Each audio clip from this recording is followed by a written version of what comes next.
sobat semua, senang sekali saya Rini Ayuningtyas dapat menjumpai Anda kembali dalam program kesayangan kita, Dokterku, disiarkan langsung dari Studio L Sinta TV dan 95,7 FM Fit Radio Semarang. Seperti biasa, selama 1 jam ke depan, kami akan menyajikan informasi seputar kesehatan Anda dengan tema kali ini mengenai tips and trik mengatasi keluhan kehamilan di trimester pertama. Bagi Anda yang ingin tanya langsung, silakan di 021 2520 666 atau bisa juga kirim pertanyaan Anda ke email kami di drguelsinta@yahoo.co.id. Dan hari ini kita kehadiran dengan Dr. Fitriana Mahawati Nuria di SPOK. Beliau adalah dokter spesialis kebidanan dan kandungan dari RSIA Syeyidah. Dan kita sapa dulu Dr. Fitri yang sudah hadir di samping saya tentunya. Assalamualaikum warahmatullahi wabarakatuh. Dr. Fitri, apa kabar? Waalaikumsalam. Kabarnya baik ya, alhamdulillah. Cantik sekali ya dok. Oke dok, hari ini kita akan membahas mengenai tips and trik gitu ya, mengatasi keluhan kehamilan di trimester pertama nih gitu ya. Nah ini alhamdulillah nih, mungkin ya, ternyata setelah tes pack, garis 2 nih, positif. Hamil nih, bangga dong, senangnya bukan main ya. Iya, terus kemudian, nah tapi ternyata kehamilannya itu ada keluhan-keluhan nih, karena trimester pertama mungkin nih kalau yang baru pertama hamil kan masih pengalaman baru ya, tapi kehamilan kedua, ketiga, kalau ini kan juga beda-beda ya dok ya kondisinya dok ya. Jadi mengapa sih ini tema ini penting sekali untuk dibahas untuk para bumil nih, yaitu trimester pertama. Jadi memang ini trimester awal yang seperti apa sih sehingga perlu sekali ada tips and triknya tersendiri dalam mengatasi keluhan-keluhan di masa tersebut dokter. Iya benar sekali ya Mbak Rini ya. Jadi di kehamilan trimester pertama itu ibu hamil akan mengalami perubahan-perubahan hormonal yang secara fisik, secara emosional itu juga bisa membuat perubahan-perubahan yang kalau misalnya kita tidak tahu nih apa-apa saja perubahannya, itu bisa kaget nih ya, bisa bikin jadi stres, lebih emosi, jadi nggak stabil emosinya. Kemudian apalagi kalau misalnya kita ada mual muntah, ibu hamil lebih cepat lelah, lebih cepat mengantuk ya. Belum lagi ada keluhan-keluhan misalnya lebih sering begah perutnya, sulit BAB, kayak gitu. Kadang juga sulit tidur. Jadi makanya di trimester awal ini kita perlu banget nih tahu apa-apa aja sih tips dan triknya. Nah, terus yang kedua, pada trimester pertama ini, disitulah proses organogenesis atau pembentukan organ-organ penting dari si janin yang harus disuplai dari makanan-makanan yang dimakan oleh ibu hamil gitu ya. Jadi trimester awal, trimester pertama itu maksudnya dari sampai di hari pertama haid gitu ya dok ya, sampai mungkin kan katanya 3 bulan ya dok ya. Iya, jadi sampai 12 minggu gitu ya dok ya. Jadi ini kenapa sih penting sekali, karena tadi ada perubahan hormonal, emosional, perubahan fisik juga pelan-pelan mulai berubah ya. Kadang ada rasa kenceng di payudaranya, ada rasa kenceng atau kram-kram di perut yang ya itu sebenarnya bisa hal yang normal, tapi kita harus tahu apa sih yang nggak normal gitu. Iya ya, jadi kan ini kan ilmu yang sangat penting ya bagi mungkin tadi calon ibu hamil atau bumil yang yang sedang mengalami masa-masa ini gitu ya dok ya. Terus juga gini, tadi kenapa sih trimester awal itu penting sekali? Tadi kan perubahan hormonal ya dok ya, bukankah sepanjang kehamilan juga ibu hamil nih ya namanya hormonal ini fluktuatif gitu ya dok ya. Tapi di awal-awal ini sendiri tadi dokter bilang kan ada pembentukan organ-organ di janinnya ini gitu ya dok ya. Jadi maksudnya itu apa sih dokter sehingga ini jadi timbul keluhan-keluhan tersendiri yang perlu diatasi gitu ya dok ya. Jadi memang pada trimester awal itu ada yang namanya hormon HCG yang diproduksi oleh plasenta yang membuat ibu hamil itu jadi lebih mual muntah ya. Kemudian ada hormon juga namanya hormon progesteron, itu membuat ibu hamil jadi lebih mudah begah karena ada kelemahan dari klep dari lambungnya yang membuat asam lambung itu jadi lebih mudah naik ke atas. Jadi ada rasa heartburn atau rasa terbakar, rasa panas. Kemudian makanan yang dimakan oleh ibu hamil itu setelah di lambung kemudian masuk ke usus, dia lebih lama dicernanya di usus sehingga membuat kayak kok penuh rasanya. Begah gitu ya? Iya, begah, makan sedikit rasanya udah kenyang, cepat kenyang. Nah, inilah yang harus diketahui oleh ibu hamil, bahwa dia harus makannya sedikit-sedikit, ya, porsinya kecil tapi sering supaya nggak terlalu begah. Jadi asupan nutrisinya tetap terjaga.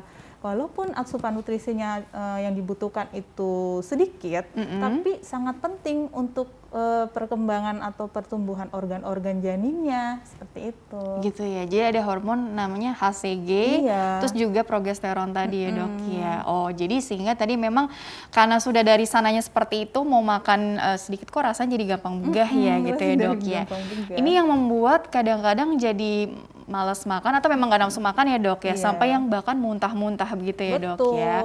Nah ini kalau tidak dijaga dengan baik, tadi kita kan harus memikirkan faktor bayinya juga gitu ya, yang butuh nutrisi ya dok ya. Apalagi dikenal ada 1000 hari pertama kehidupan lah atau apa gitu ya dok ya. Tapi sebetulnya tanda-tanda seperti mual, muntah, atau begah, gampang ngantuk, itu bukankah sesuatu yang tadi dokter bilang kita perlu membedakan mana yang wajar dan yang sudah tidak wajar gitu ya dok ya. Itu jadi maksudnya seperti apa itu dokter?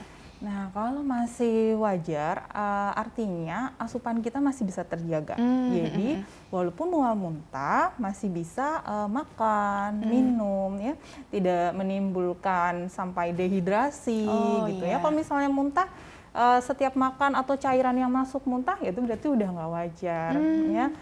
Itu bisa sampai menimbulkan nanti kalau misalnya dehidrasi bisa membahayakan ke janinnya, gitu. Kalau misalnya terlalu lelah, kadang ada yang sampai pingsan, nah itu berarti sudah tidak wajar ya. Tapi kalau misalnya lelah terus ibu hamilnya, oh ya cukup istirahat, tidur yang cukup, gitu ya, mengatur pola makan, menjaga supaya tidak stres, jadi harus sering-sering relaksasi, aktivitas tetap gitu ya, olahraga, tapi tentunya bukan aktivitas yang berat ya. Aktivitasnya di sini aktivitas yang ringan olahraganya gitu. Terus itu tadi saya harus menekankan juga bahwa support system itu penting banget ya buat ibu pasangan hamil, lah ya. Terutama ya suami suami siaganya. Kalau nggak suami, yang penting ada yang mendampingin sampai nanti di kehamilan di 9 bulan atau sampai lahiran. Gitu. Atau mungkin siapa nih calon neneknya, calon kakeknya, mertua, ayo juga kan ya. Jadi ikutan belajar juga ya kalau bisa di sini. Iya, apalagi nggak ada sekolahnya ya jadi ibu hamil. Nggak ada sekolah. Nah, berarti kan sebenarnya gini ya dok ya, karena tadi kan perubahan emosional, perubahan fisik, tadi hormonal segala macam membuat ibu hamil ini tuh merasakan mungkin tadi jadi mudah stres gitu ya dok ya. Dan juga tadi sebetulnya ini kalau dilihat dari karakter si ibunya, faktor apakah ini juga dipengaruhi juga oleh faktor ibu dan juga faktor janinnya juga sih dok? Artinya gini, mungkin ibunya waktu hamil anak pertama atau hamil anak yang kedua ini di trimester awal, ini usianya sudah mungkin usianya di atas berapa, 35 atau di bawah 35 gitu ya. Itu akan jadi pengaruh juga nggak sih pada kondisi dia jadi mudah mual atau sebenarnya nggak ada kaitannya atau mungkin ada faktor lain yang kita juga perlu ketahui, kita pelajari dok. Oh ya, itu dinamakan dengan faktor resiko. Jadi pada kehamilan-kehamilan tertentu biasanya memang akan lebih cenderung lebih ada keluhan, terutama keluhan mual muntah ya. Jadi kalau pada kehamilan pertama, kemudian kembar ya atau gemeli, itu bisa jadi dia lebih mual muntah karena apa? Produksi hormon HCG yang diproduksi juga lebih banyak. Jauh lebih karena kan banyak ya. Lebih dari satu ya. Iya betul. Terus kemudian ada kondisi yang namanya tiroid ya, atau gondok. Biasanya hipertiroksikosis. Jadi dia kelebihan nih hormon tiroidnya, itu juga bisa membuat jadi ibu lebih mual muntah.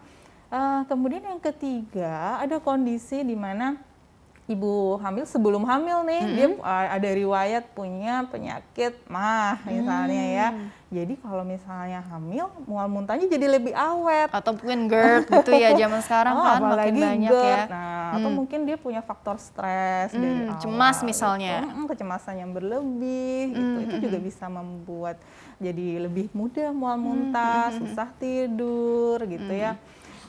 Kalau mikronutrien yang kurang, contohnya misal kurang kalsium, vitamin D, kadang jadi mudah lelah, ya juga kurang ya. zat besi juga jadi mudah ngantuk, kurang berkonsentrasi, pusing seperti itu. Jadi ada faktor bayinya juga, misalnya tadi kehamilannya kembar atau mungkin dari ibunya tadi hormon tiroid lah atau ada penyakit yang sebelumnya diderita yang ternyata jadi lebih membuat ibu ini mungkin jadi jauh lebih rentan ya bisa dibilang ya. Tapi sebenarnya ini yang penting tadi sekali lagi support sistemnya ini ya dok ya. Oke dokter, ini menarik ya. Tapi kita jeda dulu sebentar, nanti dilanjutkan di segmen selanjutnya untuk lebih detailnya lagi seperti apa ya.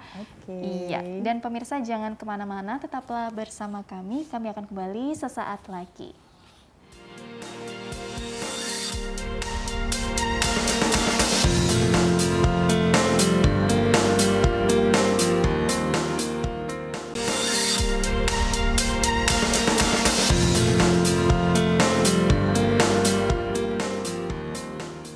Ya pemirsa, terima kasih dan masih bersama kami di program Dokterku, masih membahas mengenai tips and trik mengatasi keluhan kehamilan di trimester pertama. Bagi Anda yang ingin tanya silakan di 021-2520-666 atau bisa juga kirim pertanyaan Anda ke email kami di dokterkuelsinta@yahoo.co.id. Masih dengan Dr. Fitriana Mahawati Nuryadi SPOK, beliau adalah dokter spesialis kebidanan dan kandungan dari RSIA Sayyidah, dan Dr. Fitri dilanjutkan kembali tentunya ya dok. Bagaimana dok mengenai solusinya sekarang? Karena kita langsung aja deh ambil ilmu praktiknya gitu ya, praktisnya seperti apa gitu. Karena kan ketika tahu ada keluhan di trimester pertama tadi, mual muntah, gampang begah, gampang ngantuk, terus juga nafsu makan jadi agak terganggu nih gitu karena tadi kondisi-kondisi yang sudah dipaparkan sebelumnya, entah itu karena faktor ibunya atau faktor babynya atau faktor janinnya. Tapi kan kita perlu tadi ya dok ya 1000 hari pertama kehidupan, terus kemudian mencegah stunting lah, zaman sekarang kan selalu tuh infonya seperti itu. Jadi ada kiat-kiat khusus nggak sih dari Dr. Fitri sendiri untuk mengatasi keluhan-keluhan di trimester awal, apalagi kalau baru pertama kali hamil nih dok, silakan. Nah, saya punya tips nih. Jadi ada 5 jaga ya, 5 jaga. Jaga yang pertama itu jaga kondisi kehamilan. Jadi kita harus tahu nih USG misalnya ya, pada saat trimester pertama itu begitu kita tahu hamil gitu atau tes pack positif, yuk kita langsung USG. Untuk apa sih? Untuk melihat nih ada kantong kehamilan atau enggak. Kantong janin ya dok ya? Betul, kantong janin ada enggak gitu ya. Terus lokasinya ada di mana? Jumlahnya ada berapa? Wah, jumlahnya ada berapa? Iya, jumlahnya ada berapa gitu. Makin banyaknya kembar ya belakangan ini ya. Terus kantongnya ini isinya ada enggak? Ada janinnya enggak? Ada denyut jantungnya enggak? Gitu ya, ada perdarahan apa enggak? Nah, yang bisa juga diketahui nih dari USG trimester pertama, kita bisa ngelihat ada miom kah? Atau ada kista kah? Gitu.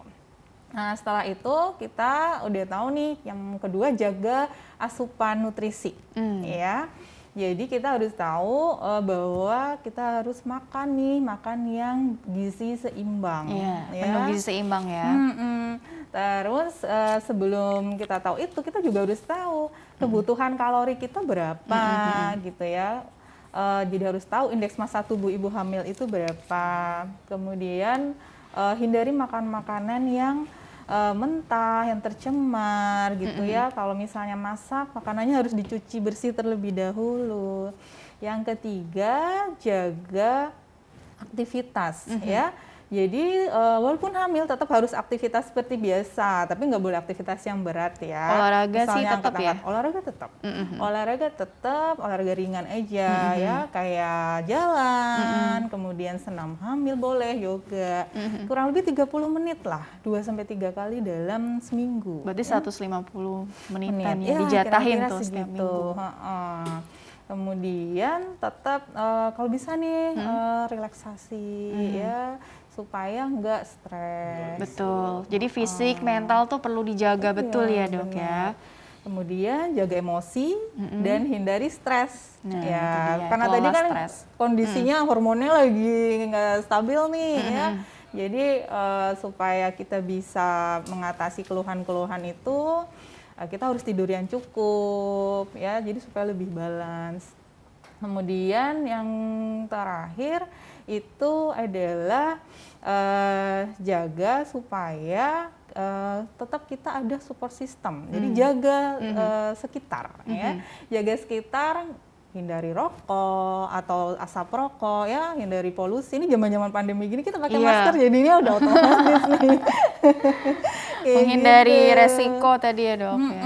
Terus ya itu bangun support system. Jadi ciptakan dan bangun nih orang-orang yang di sekitar kita yang bisa menyemangati kita sampai nanti akhir kehamilan supaya hamilnya tetap aman, nyaman dan lancar. Betul gitu. sih, persalinannya juga lancar, kehamilannya Betul. sehat gitu ya dok, ya normal gitu insya Allah. Dok, jadi sebenarnya tadi dipastikan dulu ya di USG dulu nih gitu kan, ini memang hamil atau tidak gitu ya, karena kan bisa aja tadi oh ternyata nggak ada kantung janinnya atau mungkin Iya. lokasinya di luar atau mungkin Atau ya bisa hamil anggur. hamil anggur gitu ya kan, sering dengar kasusnya ya dok ya. Tapi intinya ketika oh alhamdulillahnya hamil, kemudian tadi ada yang seperti itu tuh mual, muntah, dan kita tetap perlu menjaga nutrisinya tadi gitu ya dok ya. Betul. Kebutuhan kalori ibu hamil tuh sebetulnya berapa sih dok? Karena kan tadi dokter bilang perhatikan indeks massa tubuh gitu ya. Tapi untuk sampai ke situ kita juga perlu tahu kenapa sih mesti nutrisinya ini jangan sampai malnutrisi atau bahkan obes juga gitu ya dok ya. Iya, Kan betul. nafsu makan setiap ibu hamil tentu beda-beda. Pengaruhnya nanti ke apa sih memang resikonya? Ya, jadi untuk mengetahui kebutuhan nutrisi kita harus tahu kebutuhan kalori. Caranya adalah kita misalnya harus tahu nih berat badan sebelum hamil. Misalnya berat badan sebelum hamilnya 50. Katakanlah kita kebutuhan rata-rata itu sekitar 25 sampai 35 kalori per harinya. Kalau misalkan dikali berarti kurang lebih 1.800 lah ya setiap harinya. Kalau dibagi 6 nih, 3 kali makan besar, terus 3 kali makan kecil, berarti kurang lebih setiap kali makan itu butuh sekitar 500 lah kalori. Itu yang makan besar ya. Kalau yang makan kecilnya contohnya snack, boleh minum susu gitu. Yang penting gizinya harus seimbang. Harus ada karbohidrat, harus ada asupan protein, sayur-sayuran, vitamin, mineral, kemudian kebutuhan air yang cukup ya, minum air putih dan serat ya. Itu sama lemak. Itu juga tetap Intinya harus variatif, gizi seimbang. Walaupun tadi terasa nggak nyaman, mau makan sedikit udah enak gitu bawaannya, tetap usahakan ada yang masuk begitu ya dok ya. Jadi dikit-dikit tapi lebih sering. Dikit-dikit tapi lebih sering gitu ya. Oke dokter, sekarang kita masuk ke pertanyaan email dulu ya. Ini karena pertanyaannya cukup banyak nih, jadi kita mohon dokter bisa beri tanggapan satu persatu ya.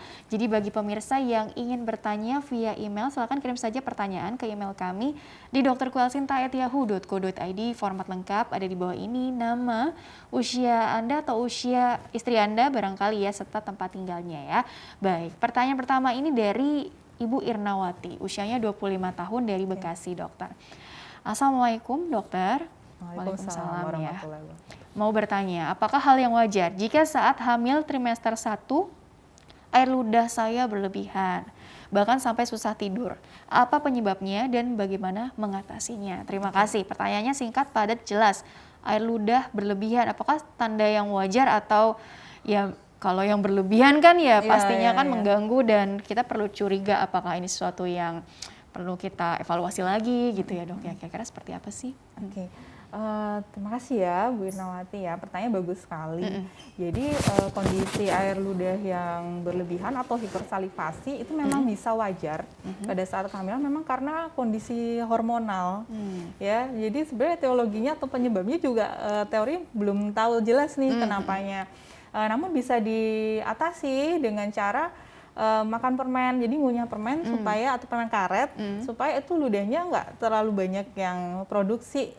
Kalau misalnya dibantu dengan ngunyah permen langsung ketelan kayak gitu. Tapi juga nggak berlebihan juga ya makan permennya kan tinggi gula juga. Jangan manis-manis terus. Iya gitu ya. Jadi apa ya, permen jahe atau apa gitu? Permen jahe, permen karet, boleh. Permen karet.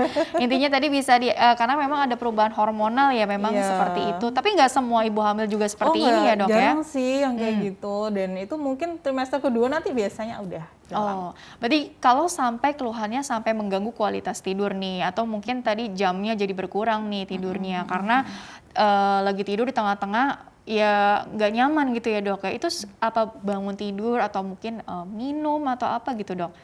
Ya bisa dibantu dengan minum ya atau ngemil gitu untuk membantu supaya nggak terlalu berlebih. Oke, tapi ini memang karena masih di awal-awal trimester ini ya dok ya. Biasanya nanti akan hilang sendiri. Biasanya akan hilang dengan sendirinya gitu. Itu hanya apa ya, sesaat juga gitu ya dok ya. Jadi jangan khawatir juga ya.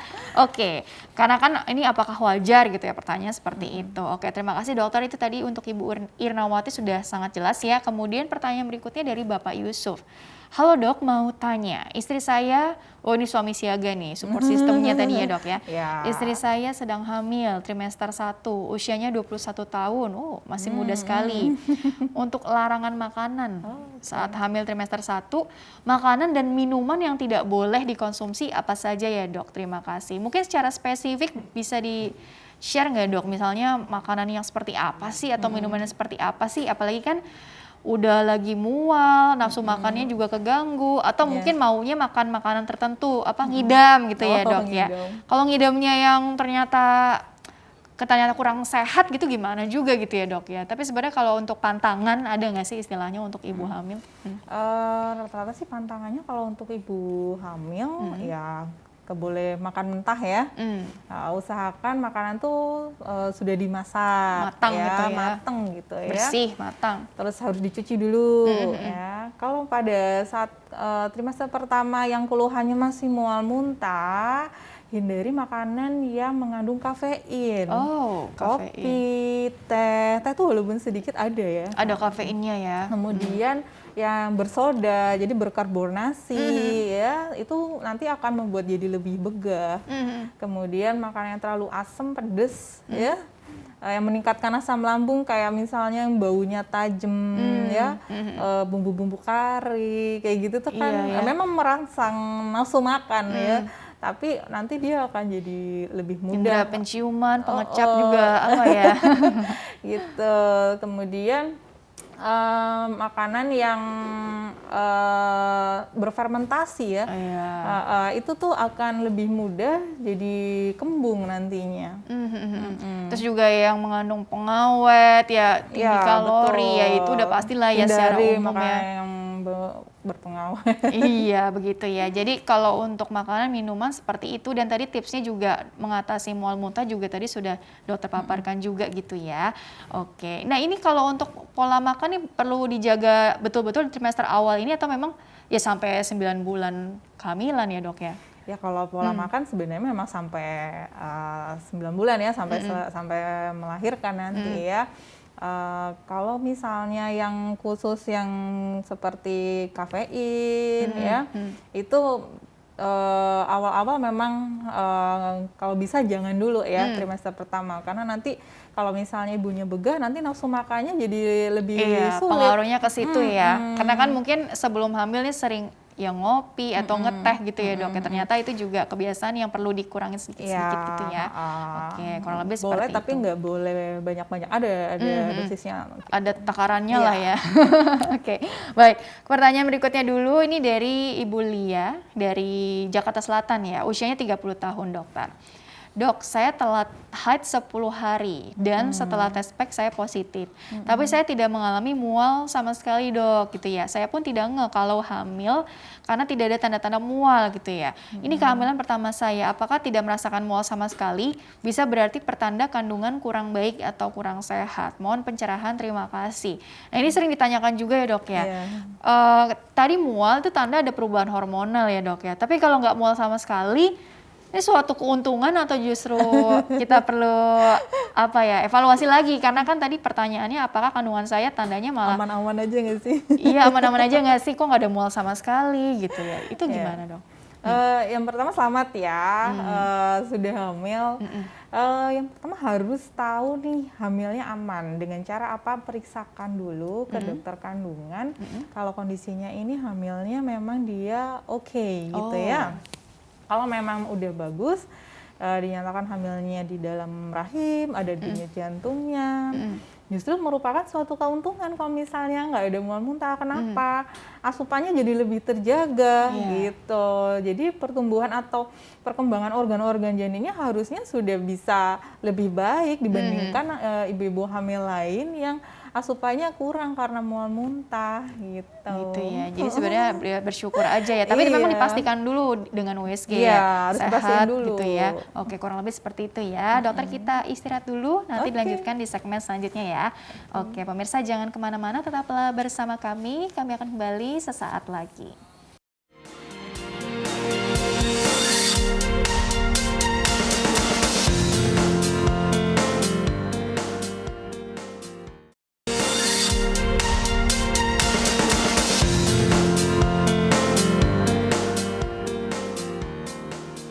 Ya pemirsa, terima kasih Anda masih bersama kami di program Dokterku, masih membahas mengenai tips and trik mengatasi keluhan kehamilan di trimester pertama.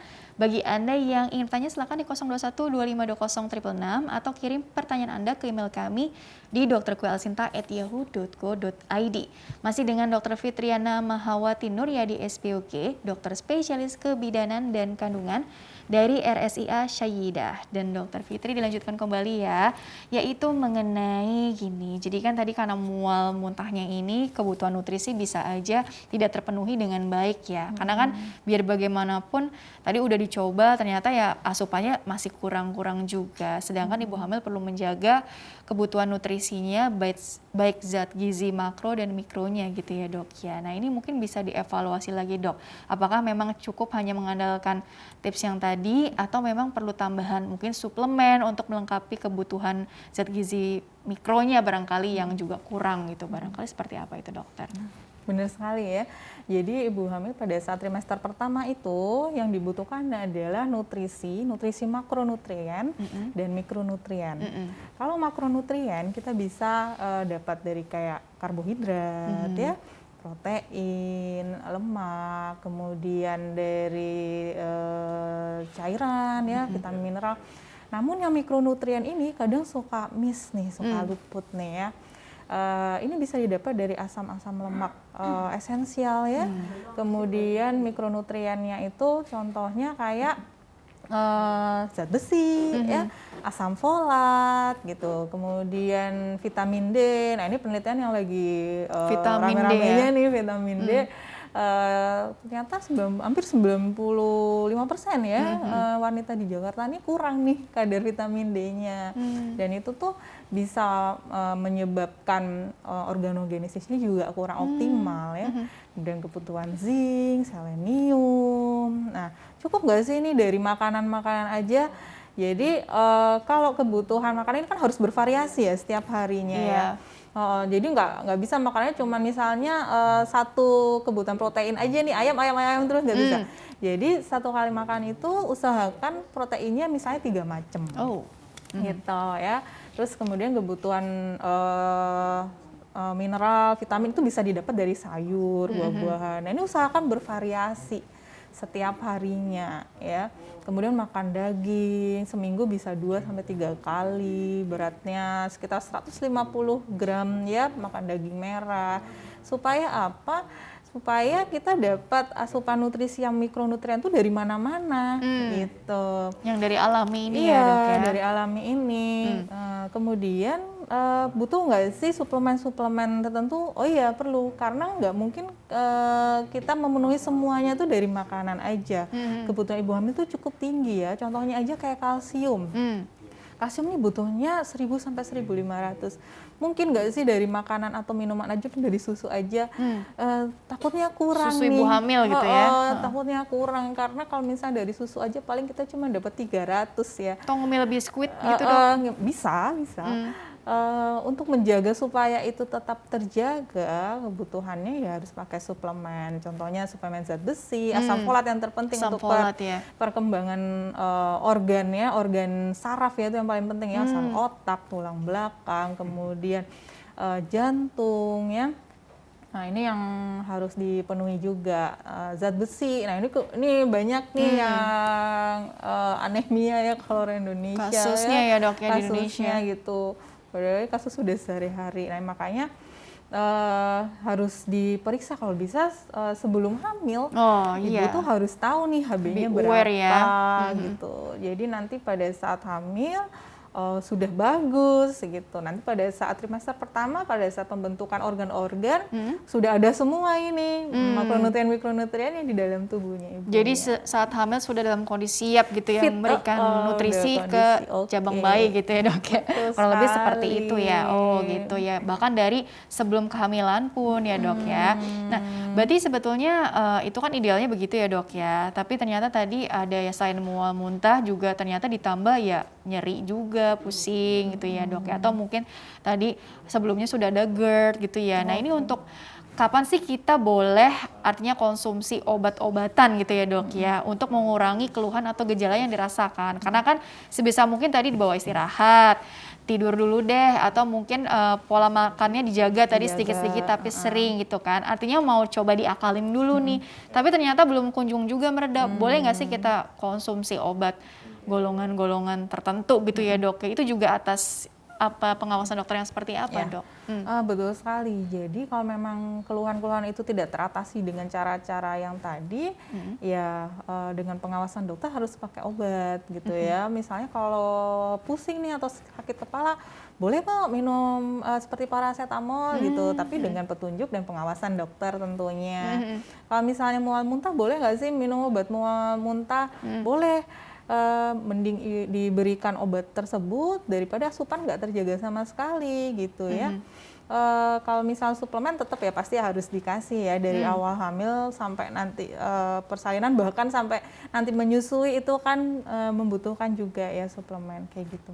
Jadi sebenarnya boleh asal memang tadi di bawah pengawasan dokter ya, dan juga mungkin tidak berlebihan juga ya dok ya.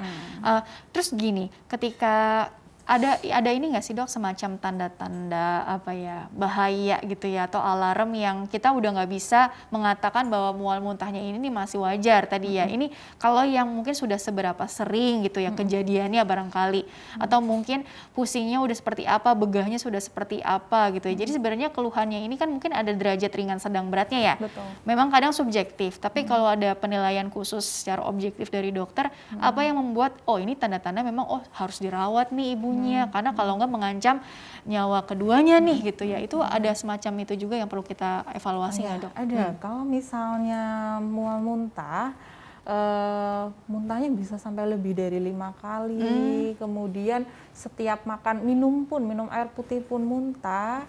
Nah ini harus khawatir juga. Minum air putih aja muntah ya? Minum air putih aja muntah, nah ini harus kita aware nih, ada dehidrasi enggak? Biasanya dehidrasi ya dok? Biasanya sih paling kelihatan tuh kayak matanya cekung, kemudian tahanan si kulitnya ini udah mulai nggak bagus nih. Atau kering gitu. apa sih dok? Kulitnya udah mulai kering. Kalau misalnya dicubit, dia lama banget baliknya kan lama. Cubit begini kan cepet ya.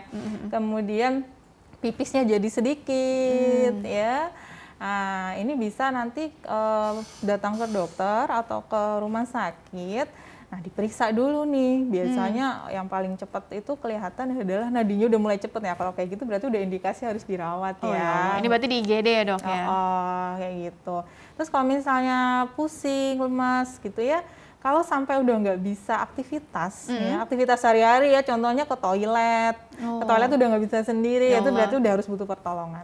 Iya, itu aja sih ya. Jadi kenali tanda-tanda dehidrasi juga nih sebagai support system ini harus lebih aware juga gitu ya dok ya. Betul. Berarti sebetulnya kan harus lihat-lihat juga profil ibunya juga dong. Misalnya tadi dokter bilang kan ada juga penyakit yang mendasarinya sebelumnya. Mungkin aja dia sebelumnya udah ada apa sih kan GERD, atau mungkin jangan-jangan ada tensi, ada masalah tensi atau masalah gula darah misalnya, atau penyakit gangguan hormonal lainnya. Nah ini juga apa yang perlu dipersiapkan juga dari support sistemnya juga ya dok, untuk mencegah jangan sampai kita terjadi hal-hal yang tidak diinginkan nih di trimester awal ini. Kan istilahnya kita juga mencegah resiko apa ya, gugur misalnya atau apa, bisa aja kan? Ya bisa. Jadi support sistemnya mungkin harus tahu dulu ya, misal kalau ada faktor resiko, contohnya ibu punya GERD atau kelainan hormon atau autoimun, contohnya penyakit ginjal, lupus, kayak gitu ya. Berarti harus dipastikan ke dokter yang, jadi kita harus kerjasama sih, nggak cuma dokter obstetri ginekologi aja. Nggak cuma obginnya aja ya. Ke dokter yang kerjasama dengan yang dokter yang menangani sebelumnya, memastikan bahwa ini masih bisa terkontrol nggak sih? Mhm. Karena kan dengan kondisi trimester awal ini fluktuatif ya jadinya hormonnya ya. Nah, kalau misalnya ada sesuatu misal keluhan yang terlalu berlebih, nah itu tuh harus ketahuan dulu. Kalau misalnya diabetes nih contohnya gulanya gimana? Nah kayak gitu biasanya orang kalau udah diabetes dari awal dia udah punya nih kayak tes gula darahnya di rumah, ya persiapan-persiapannya seperti itulah yang simpel-simpel. Termasuk juga tensinya. Tensimeter, termometer, itu paling sering tuh kalau ditanya suhunya berapa nggak tahu suhunya. Minimal termometer lah yang muda-muda kan itu buat anak juga kadang ada ya. Iya, terus juga mungkin ya tadi riwayat kehamilan sebelumnya itu seperti apa gitu ya dok ya. Kalau Iya. ini kehamilan kedua, kehamilan ketiga, tapi tetap aja ya setiap kehamilan ada Bisa ininya, beda-beda. bisa beda-beda gitu ya dok ya. Apalagi kalau faktor usia ya, usianya di atas 35 tahun itu juga udah faktor resiko sendiri. Atau mungkin tadi faktor babynya juga tadi ya kehamilan Ya, kembar atau kalau mungkin kehamilan kembar itu sudah merupakan faktor resiko ya, atau bebannya jadi kehamilan jauh resiko tinggi. jauh lebih kehamilan resiko tinggi ya Iya. istilahnya ya dok ya. Kalau faktor ibunya tadi mungkin lebih dipertegas lagi ya dok ya, faktor usia atau mungkin faktor Usia, kemudian ada komorbid ya. Comorbid tadi ya. Penyerta ya, misalnya ada hipertensi, penyakit ginjal, penyakit autoimun ya, atau gangguan hormon kayak gitu. Iya, jadi kan sebenarnya itu juga berkaitan dengan poin yang sudah dokter sampaikan juga tuh di awal segmen kedua deh kalau nggak salah yang tadi kiat-kiat, karena kita paham oh ternyata ada komorbid nih saya atau istri saya, sehingga tadi bagaimana mengolah fisik dan emosionalnya Betul. ini supaya nggak terlalu stres juga dan kehamilannya ini bisa berjalan dengan lancar, dengan tenang dan nyaman gitu ya dok ya. Iya. Kalau untuk kita evaluasi lagi yang mengenai kiat-kiat untuk supaya jauh lebih rileks gitu ya dok ya. Tadi mungkin ada saran-saran yang bisa diterapkan nggak sih? Karena kadang teori tuh nggak semudah praktiknya juga gitu ya. Iya, benar-benar. Kebalik, praktik nggak semudah teori. Atau gimana nih, saling melengkapi lah. Prakteknya sih susah gitu, Prakteknya teorinya susah. gampang. Teorinya ya. gampang, iya. Relaksasi itu yang paling gampang sebenarnya itu mengatur nafas ya. Mengatur nafas. Jadi atur nafas, exhale, inhale, kemudian boleh sambil mendengarkan musik ya, atau misalnya jalan kaki gitu ya. Sebenarnya ringan-ringan aja ya dok ya. Atau mengerjakan hobinya ibu hamil. Bener, jangan gitu. kelupaan nih hobinya apa. Tapi jangan kelelahan juga nih menjalankan Iya, hobinya. jangan kecapean juga. Kadang ada yang hobi masak jadi nggak bisa hobi lagi masaknya, kayak gitu. Tetap dijaga juga ya fisiknya Iya, ya. betul. Oke, tapi jangan lupakan kesenangannya juga ya, biar tetap ada me Tetap harus time-nya juga. happy, bahagia, Nah. supaya bayinya juga happy. Bisa merasakan gitu ya dok ya. Oke. Oke dokter, kita jeda dulu sebentar deh kalau begitu dan dilanjutkan di segmen terakhir ya. Nanti sekaligus closing statement dari dokter Fitri ya. Oke, dan pemirsa jangan kemana-mana, tetaplah bersama kami. Kami akan kembali setelah pesan-pesan berikut ini.